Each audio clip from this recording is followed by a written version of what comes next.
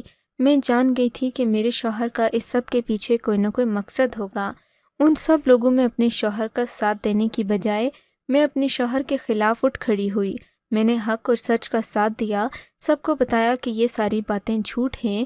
میرے شوہر نے ڈاکٹر کے دستخط اور اس کے انگوٹھے کا نشان لینے کے لیے مجھے کہا تھا تاکہ ویکسین کا ریکارڈ آ جائے۔ میں نہیں جانتی تھی اس کے پیچھے میرے شوہر کی کیا سازش ہوگی۔ میں سب سے درخواست کرتی ہوں کہ میری بیٹی کا ایک اور ٹیسٹ کروایا جائے جس سے پتہ چلے کہ جو بات میرا شوہر کہہ رہا ہے وہ صحیح ہے بھی یا نہیں۔